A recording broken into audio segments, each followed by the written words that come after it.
Pulpin dungeons are known by its full title, a shorty priest and a big sister, and Monster Girl Pulpin Dungeon, prepare for this to be a warning theme in all my critiques, is the first water game created by Nico.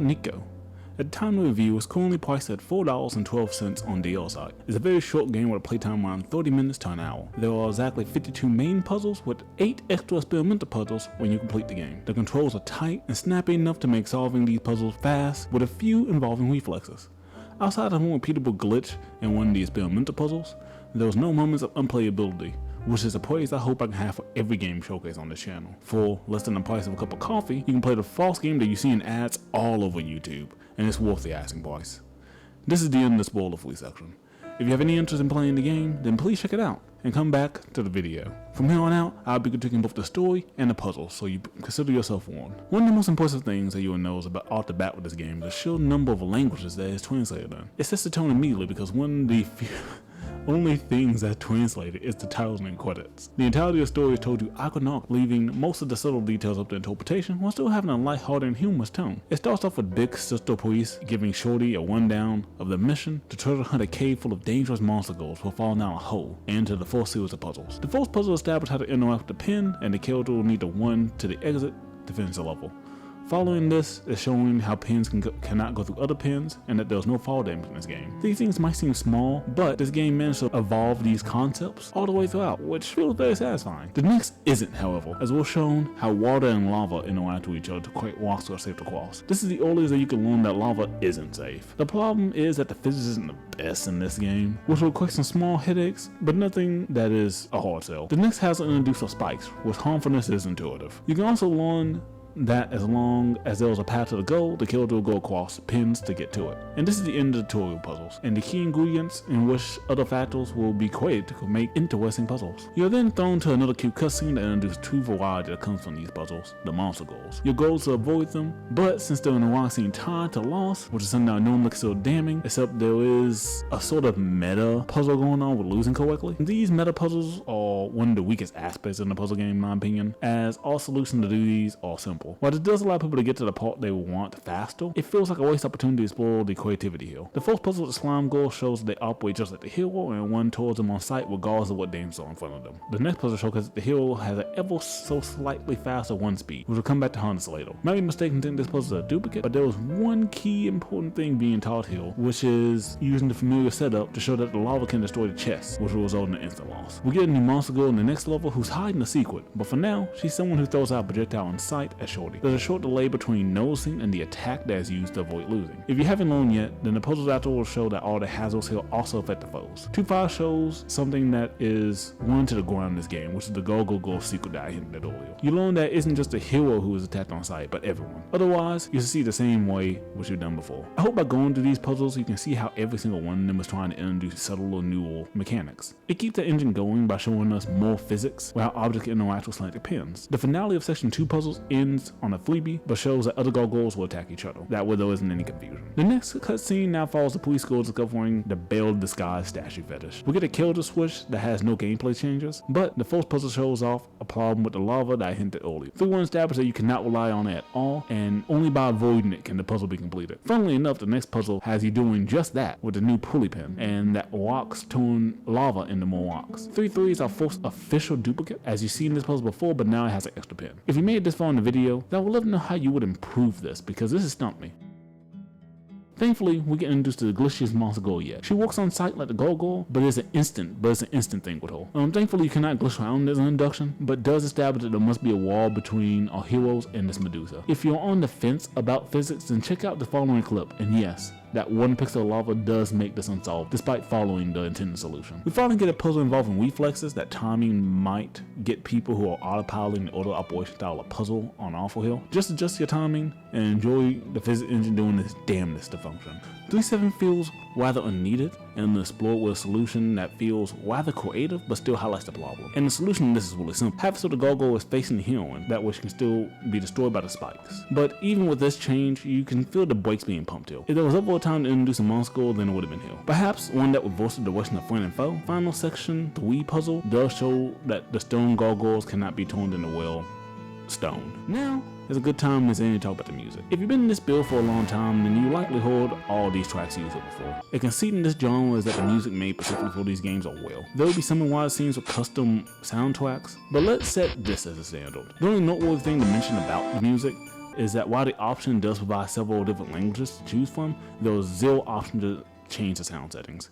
Keep an eye out for games on this channel with a varied and diverse option menu and see if you notice a trend. We welcome back Shorty, who's between a walk and a slime place. Thankfully BSP is here to save the day, except, oh no, this isn't her because she has super useful Jesus beams. Meanwhile, we now have two new foes to deal with in the next set of puzzles. The big threat is fake BSP, who Christ beams are near instant, have penetration and priority over other projectiles. Any foes who annoy me the most is a close fight between Medusa and Orange Slime, but the Nadjarine over here wins the cake. If she spots you, then she spawns a mass of slimes right on your location, which is strangely annoying. I got more proof this game was not made for complex interactions.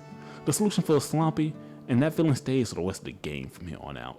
For example, in the next puzzle, you have to get seen and move the pulley down before getting hit or run into the slime. This just feels sloppy. Even the next puzzle, where I defeat the slime go with a pixel of lava, might have not been an intended solution, but it did sloppily work. While not introducing anything new, I do like how you have to hope that your character can just book it out of this next puzzle in time for everything to work. The next puzzle is a timely one that is delightfully devilish, yet simple, with the final section 4 puzzle being what I would call the most advanced type puzzle you'll get over the course of playing. I'll leave this and the final puzzle as a treat for viewers to solve. We're almost done, don't worry. This is in this middle part where the game starts to spin its wheels a bit. The next cutscene could be described as an innocent misunderstanding, followed with a puzzle that feels like 3-8, but with less novelty. While the next might feel like 3-5, there is at least an extra layer of intricacies that help keep it fresher than some of the duplicates that we'll be seeing later on.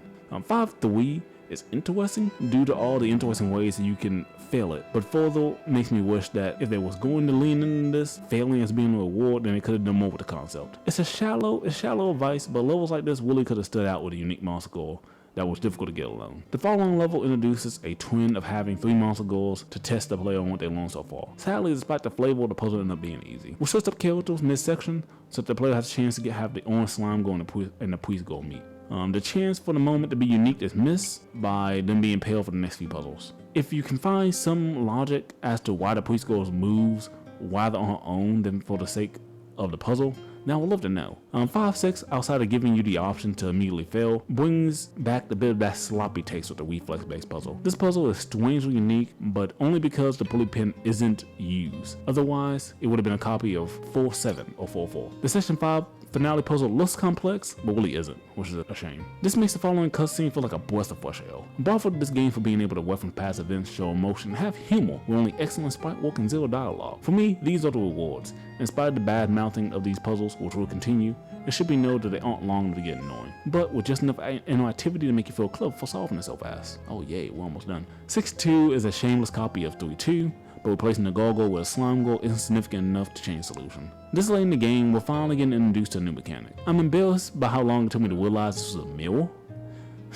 I don't know what I thought it was. It has one function, which is to turn Medusa into stone, and its use case is very limited because of that. 6-4 is another trust test that everything just works, and it does, resulting in a cutscene-esque kind of level. The next 2 puzzles struggle to do anything creative with the mirror. More goes out this depth, but it's interesting to see the design foundation for what will be the sequel to the game. Section 6 puzzle feels constrained with this mirror, and it's no surprise that we'll no longer see it in the main game after this. It honestly had way too much scrolling down. We get to the penultimate cutscene, which is with Priest Girl and Shorty finding more gold than their heart could ever desire. She's just hacking these statues up because even a few limbs will greatly benefit the church. It is now we're introduced to the final monster girl, Midas, who sends our heroes doing a dash.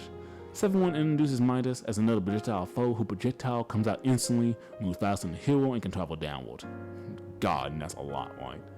Especially for this game. 7-2 could have been a good test case to see who projectile could have won between the two, the gargoyle and Midas, but comes to another reflex test like 3-6 and 4-6. This game really loves this type of puzzle. I glitched my way around, so I have no idea what the intended solution supposed to be. 7-4 is right when the cleverness seemed to have ran out, and I just brute forced my way into the solution. The game encourages it too, because I have to keep doing it and winning. We also see a strange bug that might lead you to think that the hand doesn't interact with other monsters, but it does, since it's the only way to beat 7-6. 7-7, funnily enough, stumped me a bit, but here we get into the design flaw with this entire game. The key to a good puzzle in my eyes is one where everything just clicks in a satisfying way. When there's only 8 pieces to a puzzle, it feels more like a test of patience than one of wits. Nothing shows us more than the final puzzle in the main game. I might come to bite my words with the sequel on this later, but as of right now, I don't think you can expand more on this concept, and I don't think it's ever going to get any more tricky than this. An 8-piece puzzle where you don't have to interact with more than 7 of its pieces to pass. A difficult brain teaser?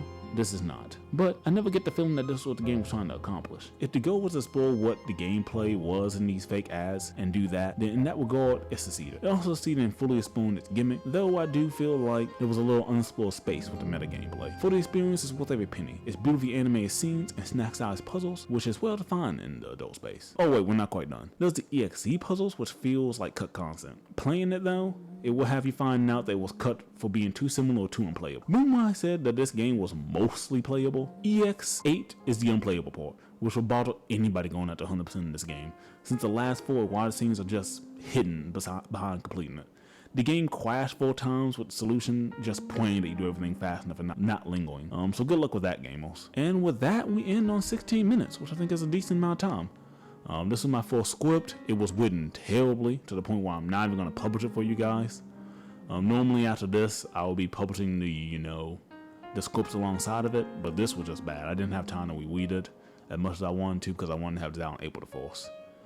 And yeah, Feels Happy is back in the adult scene. I hope I'm able to do something fun with this video.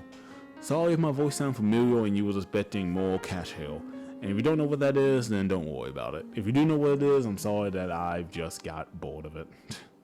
Anyways, I didn't write it out over this. This is all off the script. This game's pretty good. My next game, it's either gonna be MY Left Bracket or I'm thinking about exploring the 2025 top game release on DL site. I did see some interesting games though that caught my attention. But yeah, that's all for me. Have a nice day, and sorry that this script was kind of like badly read. I'll do better in the future. And also consider joining my Patreon. Maybe this is out on April 4th, so I'm not sure I'm gonna have everything out in time. But if I do, then my Patreon link should be in the description. It just really helps motivate me, since I definitely, despite following all YouTube guidelines, likely won't get this published. Or not published, monetized. You can tell I'm off script. Goodness gracious. Yeah, but that's all for me. Peace.